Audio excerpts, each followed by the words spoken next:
శ్రీమాత్రే నమ. జయ గురు దత్తాత్రేయ నమ. ఈ వీడియోలో మనం వివిధ రాశులపై శుక్రగ్రహ ప్రభావం ఏ విధంగా ఉంటుంది,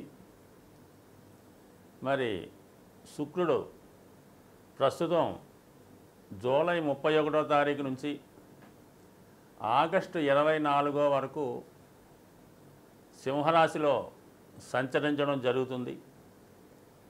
ఆగస్టు 24 నుంచి సెప్టెంబరు 18 వరకు కన్యారాశిలోకి ప్రవేశించడం జరుగుతుంది. అయితే కన్యారాశిలో శుక్రుడు నీచ స్థితి పొందడం జరుగుతుంది. అంటే అత్యంత బలహీనమైన స్థితి ఏర్పడుతుంది.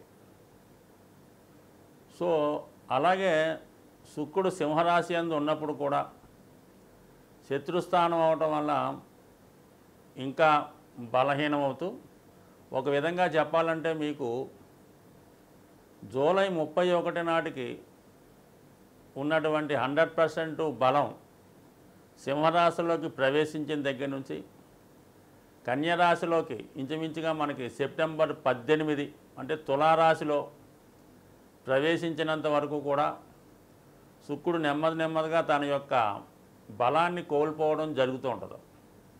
అంటే 100% ఉన్నటువంటి శుక్రుడు 0 స్థాయికి రావడం జరుగుతూ ఉంటుంది. మళ్ళీ తులారాశిలోకి సెప్టెంబర్ 18 తర్వాత తన స్వక్షేత్రంలోకి చేరడం వల్ల తిరిగి మళ్ళా శుక్రుడు సంపూర్ణ బలాన్ని చేకూర్చుకుంటాడు. అయితే ఎవరి జన్మజాతకంలో అయినా శుక్రుడు యొక్క స్థితి బలాన్ని బట్టే వారి యొక్క వైవాహిక జీవితంలో ఉన్నటువంటి సుఖ సంతోషాలు, అలాగే ఆర్థిక పరిస్థితి ఏ విధంగా ఉంటుంది, అతడు సంపాదించిన ధనాన్ని లేదా పెద్దల ద్వారా వచ్చిన స్థిరాస్తుల్ని ఎంతవరకు జాతకుడు దాన్ని అనుభవిస్తాడు, ఆ స్థిరాస్తుల్ని వృద్ధి చేస్తాడా లేదంటే దాన్ని పూర్తిగా నాశనం చేయడం జరుగుతుందా అన్న విషయాన్ని, అలాగే జాతకుడు ఒక మంచి బట్టలు కట్టాలన్నా, ఒక వాహనంలో ప్రయాణించాలన్నా కూడా శుక్రుడు చాలా బలంగా ఉండాలి. శుక్రుడు బలంగా ఉన్నవాళ్ళు ఏదన్నా చిన్న ప్రయాణానికి కూడా ఫ్లైట్లో ప్రయాణం చేస్తుంటారు. ఖరీదైన కారులో వాళ్ళకి సమకూరుతుంటాయి. అది ప్రభుత్వం అవ్వచ్చు, సొంతం అవ్వచ్చు. శుక్రుడు బలం ఉంటే ఆ విధంగా అవి అనుభవంలోకి రావడం జరుగుతుంది. మరి శుక్రుడు బలహీనంగా ఉన్నప్పుడు కేవలం ఆర్డినరీ బస్సుల్లోనో జనరల్ కంపార్ట్మెంట్లోనో ప్రయాణం చేయవలసి ఉంటుంది. అలాగే శుక్రుడు జాతకంలో ఉన్న బలాన్ని బట్టి జాతకుడికి ఎటువంటి భార్య వస్తుంది, వివాహం తర్వాత భార్య ద్వారా ఎంత అదృష్టం వస్తుంది, అలాగే శుక్రుడితో కలిసి ఉన్న గ్రహాల స్థితిని బట్టి భార్య ఏ విధంగా ఉంటుంది, ఆవిడ యాటిట్యూడ్ ఏ విధంగా ఉంటుంది, ఆవిడ ఎంత పవిత్రంగా ఉంటారు, ఎంత సాంప్రదాయంగా ఉంటారు, ఎటువంటి గౌరవప్రదమైన కుటుంబంలోంచి రావడం జరుగుతుంది, అలాగే వారికి ఏమైనా దోషాలు ఉన్నాయా, సంతాన దోషాలు ఉన్నాయా అన్న విషయం కూడా జాతకంలో ఉన్నటువంటి శుక్రగ్రహ స్థితిని బట్టి కలిసి ఉంటుంది. సో ఏదైనా ఒక జాతకంలో ఎన్ని యోగాలు ఉన్నా జాతకుడు అందమైన జీవితాన్ని, సౌకర్యవంతమైన జీవితాన్ని అనుభవించాలంటే ఖచ్చితంగా ఆ జాతకుడు శుక్రుడు యొక్క బలం ఉండాలి. అంటే జన్మజాతకంలో శుక్రుడు బలం చాలా బాగుంటే వాడి జీవితాంతం సౌకర్యాలు ఉంటాయి. శుక్రుడు బలహీనంగా ఉంటే వాడు ఎంత ఉన్నా కూడా అనుభవించలేకపోతుంటాడు. ఈ విధంగా శుక్రుడు బలం ఉంటే మరి గోచారరీత్యా శుక్రుడు యొక్క స్థితిని బట్టి వారి యొక్క రాశులను బట్టి శుక్రుడు యొక్క బలాన్ని బట్టి కేవలం ఒక వైవాహిక జీవితం, అలాగే ధనం, సంపద, సేవింగ్సు, బంగారు ఆభరణాలు, ఖరీదైన ఏదన్నా ఒక మనిషికి ఒక వస్తువును చూస్తే ఇది మన సొంతమైతే బాగున్ను, లేదంటే ఒక మంచి ప్లేస్ చూసినప్పుడు ఆ సినిమాకి వెళ్ళాలనో, ఒక ఫ్లైట్లో జర్నీ చేయాలనో, ఒక మంచి బట్టలు కట్టాలనో, ఇవన్నీ కూడా శుక్రుడి యొక్క బలం ఉంటేనే జాతకుడికి ఇవన్నీ అనుభవంలోకి వస్తాయి. అంటే శుక్రుడు సహజ రాశి చక్రంలో 2, 7 భావాలకు కారణం అవుతుంటాడు. అంటే 2 అన్నది ధన సంపద, కుటుంబం, సప్తమం అన్నది కామస్థానం, కోరికల స్థానం.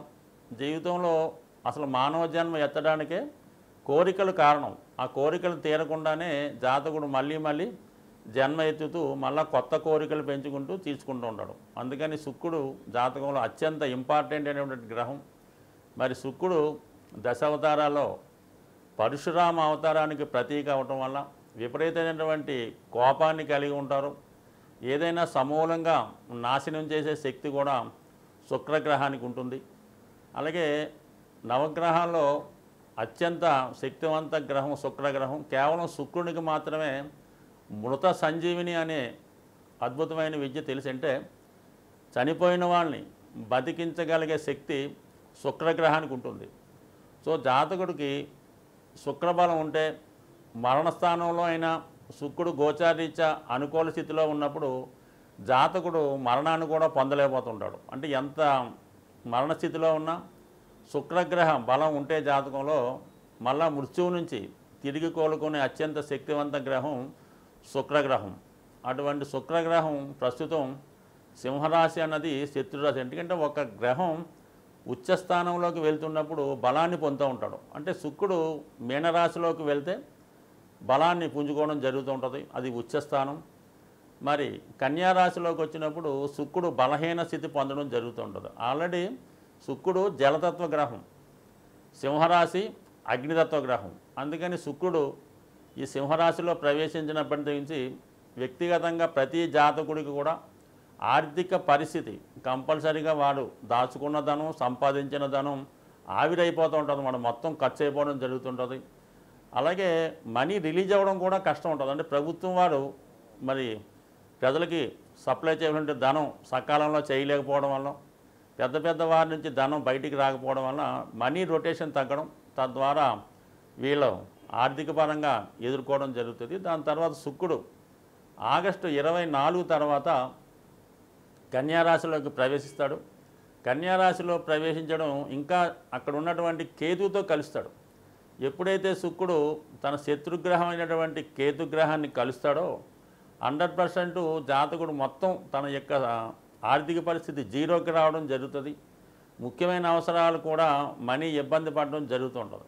దానికి అదనంగా మనకి ఆగస్టు 27 నుంచి కుజుడు కూడా మిథున రాశిలోకి వచ్చి చతుర్థ దృష్టితో శుక్రుడిని కేతువుని చూడడం జరుగుతుంటుంది. అంటే రెండు శత్రుగ్రహాలు మన శుక్రుడి మీద వీక్షించడం వల్ల, శుక్రుడు బలహీనం అవటం వల్ల ఇది ఖచ్చితంగా జాతకుడికి ఏ రాశి వారైనా ఏ లగ్నం వారైనా వాళ్ళు ఖచ్చితంగా ఆర్థిక పరంగా చాలా స్ట్రగుల్ పడతారు. రెండు వైవాహిక జీవితంలో సమస్యలు ఎదుర్కొంటారు. వ్యక్తిగతంగా జాతకులు స్త్రీలై ఉంటే, స్త్రీ జాతకం అంటే ఖచ్చితంగా స్త్రీలకి అనారోగ్య సమస్యలు, అలాగే గైనికి సంబంధించిన ప్రాబ్లమ్స్, నరాలకు సంబంధించిన ప్రాబ్లమ్స్, చర్మ వ్యాధులు లాంటివి వచ్చే అవకాశం ఉంటుంది. కాబట్టి ఖచ్చితంగా స్త్రీలు ఇంచుమించుగా మనకి ఇప్పటి నుంచి రాబోయే సెప్టెంబర్ 18 వరకు చాలా విషయాల్లో జాగ్రత్త తీసుకోవాల్సి ఉంటుంది. తులారాశి వారికి శుక్రుడు రాస్యాధిపతి మరియు అష్టమాధిపతి. జీవితంలో వీళ్ళు పైకి రావాలన్నా, బాగా అభివృద్ధి చెందిన తర్వాత పూర్తిగా నాశనం అయిపోవాలన్నా శుక్రగ్రహమే కారణం అవుతూ ఉంటుంది. అంటే ఒక విధంగా అష్టమ స్థానం అన్నది ఆకస్మిక సంఘటనలకు కారణం అవుతూ ఉంటుంది. జీవితంలో చాలా ఎత్తు ఎదిగిన తర్వాత సడన్గా అనూహ్యంగా జాతకుడు మరి పతనం చెందడం చాలా లగ్నం లేదా తులారాశి వారి జీవితంలో జరుగుతూ ఉంటుంది. ఇక్కడ తులారాశి అంటేనే చాలా మొగమాటం, హెల్పింగ్ నేచరు, ఉన్నదానికన్నా రిచ్గా ఉండే ప్రయత్నం చేయడం, ఎవరు అడిగినా కూడా లేదనకుండా వాళ్ళు అడిగిన దానికన్నా ఎక్కువ సహకరించడం, ఇవన్నీ కూడా శుక్రుని యొక్క సహజ లక్షణాలు అన్నమాట. శుక్రుడు వీరి జాతకంలో ఎంత బలంగా ఉంటే జీవితంలో వీళ్ళు అంత పైకి రావడం జరుగుతుంటుంది. అనూహ్యంగా శుక్రుడిపై పాపగ్రహాల ప్రభావం వల్ల జాతకుడికి వ్యతిరేక దశ స్టార్ట్ అయినప్పుడు జీవితంలో వాళ్ళు మళ్ళీ తిరిగి ఇబ్బంది పడడం జరుగుతూ ఉంటుంది. సో ఇక్కడ ఈ సమయంలో శుక్రుడు వీళ్ళకి లాభస్థానంలో ఉన్నాడు. ఒక విధంగా చూసిన వాళ్ళకి ఎలా ఉంటుందంటే అష్టమాధిపతి లాభస్థితి, ఆకస్మిక ధనలాభం, ఏదో షేర్స్ వాళ్ళు చిట్ ఫండ్ ద్వారానో లేదంటే ఏదన్నా ప్రైజ్ మనీ ద్వారానో మనం ఎవరికన్నా పెద్ద ఎత్తులో అప్పిచ్చుంటే వాడు ఇస్తామని ప్రామిస్ చేయడం ఒక విధంగా లాభాన్ని సూచిస్తుంది. అయితే 100కి 100 పాళ్ళు మీరు దేనికోసం అయితే ఎదురు చూస్తూ ఉంటారో, పెద్ద మొత్తంలో ధనం వస్తుంది అనుకుంటారో వాళ్ళు ఖచ్చితంగా ఆ సమయానికి మీకు పే చేయలేకపోతుంటారు. పైపెచ్చు ఏదో విధంగా అక్కడ మోసం లాంటిది జరిగి ఉంటుంది. ఆ కారణం వల్ల మీ యొక్క ధనం మీ చేతికి రావడం అన్నది చాలా ఇబ్బందితో కూడుకున్న ప్రయత్నం. కాబట్టి దాని మీద ఎక్కువగా ఆశ పెట్టుకోకుండా వేరే సోర్స్లో కూడా మీరు ధనాన్ని ప్రయత్నం చేస్తే మంచిది. ఎందుకంటే శుక్రుడు అష్టమాధిపతిగా బాధక స్థానంలో ఉన్నాడు. పైపెచ్చు అగ్నితత్వ రాశి అయినటువంటి సింహరాశిలో జలతత్వ గ్రహం శుక్రుడు ఉండడం వల్ల కంపల్సరిగా కొంత మోసమో నష్టమో జరిగే సూచనలు కనబడుతున్నాయి. అలాగే మనకి ఆగస్టు 24 తర్వాత మీ యొక్క రాష్ట్రాధిపతి అయినటువంటి శుక్రుడు 12వ స్థానంలోకి నీచ స్థానంలోకి రావడం జరుగుతుంది. అలాగే అక్కడ ఉన్నటువంటి కేతువుతో కలిసి ఉండడం వల్ల మీరు ఏదో ఒక స్కామ్లోనో లేదంటే ఏదన్నా ఒక వ్యవహారంలో ఇరుక్కొని దానివల్ల ఎవరికి చెప్పుకోలేని విధంగా నష్టపోయే అవకాశం ఉంటుంది. అంటే ఏదైనా అత్యాశకు పోవడం వల్ల లేదంటే ఎవరన్నా మిమ్మల్ని ట్రాప్ చేసి మోసం చేయడం వల్ల ఇటువంటి జరిగే అవకాశం ఉంది. కాబట్టి ఎట్టి పరిస్థితుల్లో కూడా ముఖ్యంగా ఈ టెలిఫోన్లు అలాగే వీడియో కాల్సు అటువంటివి వచ్చినప్పుడు కానీ లేదా కొన్ని సందర్భాల్లో మోసగాళ్ళ నుంచి ఏదో ఫేక్ కాల్స్ వస్తూ ఉంటాయి. అటువంటి ఎట్టి పరిస్థితుల్లో కూడా నమ్మొద్దు, మోసపోయే అవకాశం ఉంది. కాబట్టి ఖచ్చితంగా దాని జోలికి వెళ్ళకండి. పైపెచ్చు ఏదో ఒక బలహీనత వల్ల మీరు ఏదో ఒక ఇబ్బందిలో ఇరుక్కునే అవకాశం ఉంది. అంటే 12వ స్థానం అన్నది జాతకుడి యొక్క బలహీనతలకి, అతని యొక్క వీక్నెస్కి, అతని కోరికలకి కారణం అవుతుంటుంది. మరి ఆ సమయంలో ఇక్కడ నీచ శుక్రుడు కేతువుతో కలిసి ఉండడం వలన మరి చాలా వరకు ఏదో ఒక వివాహేతర సంబంధం కానీ లేదంటే ఏదన్నా ఒక చెప్పుకోలేని ఇబ్బందుల్లో ఎదుర్కొనే అవకాశం ఉంది. కాబట్టి సాధ్యమైనంత వరకు తులారాశి వారు ఎస్పెషల్లీ ఆగస్టు 24 నుంచి సెప్టెంబర్ మధ్యకాలంలో ఎట్టి పరిస్థితుల్లో కూడా పరిచయం లేని వారితో ఎటువంటి లావాదేవీలు పెట్టుకోవద్దు.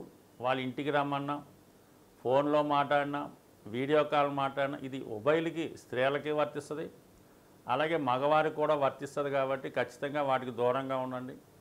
ఎక్కువగా పుణ్య కార్యక్రమాలు అటువంటి వాటిలో పాల్గొనే ప్రయత్నం చేయండి. దానివల్ల మీకు కొంతవరకు ఇటువంటి చికాకుల నుంచి, మోసాల నుంచి బయటపడే అవకాశం ఉంటుంది. శుక్రుని యొక్క ఇబ్బందుల నుంచి, కష్టాల నుంచి బయటపడాలంటే ముఖ్యంగా మగవారు స్ఫటికమాల ధరించడం అన్నది చాలా అనుకూలిస్తుంది. దీనివల్ల మీరు ఎటువంటి వ్యామోహాలకి లొంగకుండా ఆర్థిక పరంగా స్థిరపడడం, మనసు కంట్రోల్లో ఉండడం జరుగుతూ ఉంటుంది. అందువలన కంపల్సరిగా మరి ఈ సమయంలో మీరు స్ఫటికమాల ధరించడం అన్నది ఉత్తమం. అలాగే ఆర్థిక పరంగా వ్యాపారాభివృద్ధికి గోమతి చక్రాలు ఒక 11 తీసుకొని చక్కగా శుభ్రంగా ఉన్నటువంటివి తీసుకొని ఒక కవర్లో, ప్లాస్టిక్ కవర్లో బయటికి కనబడే విధంగా క్యాష్ బాక్స్లో పెట్టుకోవడం వల్ల చాలా మంచిది. అలాగే మరి అవకాశం ఉన్నవాళ్ళు మీ ఇంట్లో అవకాశం ఉండి మీకు ఆనవాయితీగా ఉంచుతుంటే చిన్నది ఒక బొటన వేలు ప్రమాణం గలది స్ఫటిక శివలింగం కానీ, స్ఫటిక శ్రీచక్రం కానీ వీలైతే 2 ఒక చోట ఉంచుకొని మరి స్ఫటిక శ్రీచక్రానికి కుంకుమతోనూ పూజ చేయాలి, లేదంటే కుంకుమతో కప్పి ఉంచాలి. స్ఫటిక శివలింగాన్ని ప్రతిరోజు కూడా వీలైనంత వరకు శుభ్రమైనటువంటి వాటర్తో అభిషేకం చేస్తూ, వీలైతే మారేడు దళం అక్కడ ఉంచడం వల్ల 100% మీ యొక్క ఈ శుక్రగ్రహ ఇబ్బందులు తగ్గుతాయి.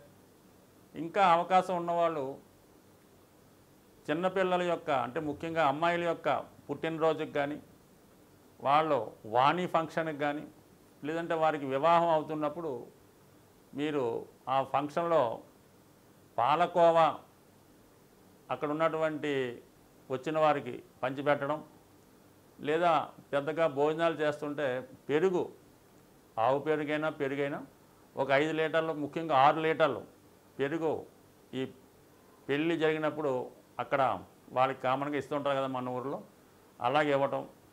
ఈ విధంగా చేయడం వల్ల ఇంకా చాలా ఇబ్బందులు ఉన్నాయి అనుకున్నప్పుడు శుక్రవారం కానీ మంగళవారం కానీ సాయంకాల సమయంలో, అంటే సూర్యాస్తమయ సమయంలో మరి ఏదన్నా హనుమాన్ టెంపుల్లో కానీ అమ్మవారి టెంపుల్లో కానీ 6 గులాబీ పువ్వులు వారికి టెంపుల్లో ఇవ్వడం, 6 ప్రదర్శనలు చేయడం వల్ల కంపల్సరిగా శుక్రుని యొక్క అనుగ్రహానికి పొందుతారు. ముఖ్యంగా స్త్రీలకి ఆరాధించడం అంటే వాళ్ళకి ముఖ్యంగా అక్క చెల్లెలకి విలువైనటువంటి పట్టు వస్త్రాలు బహుకరించి వాళ్ళ ఆశీర్వాదం తీసుకోవడం వల్ల, మరి ఇప్పుడు వస్తున్నటువంటి నెలలో వస్తున్నటువంటి రాఖీ పండగ రోజు ఎవరైతే మీ యొక్క శ్రేయస్సు ఉన్నతి కోరుకుంటారో వారితో రాఖీ కట్టించుకోవడం వల్ల కూడా మీకు శుక్రగ్రహ అనుగ్రహం పొందే అవకాశం ఉంది. స్వస్తి.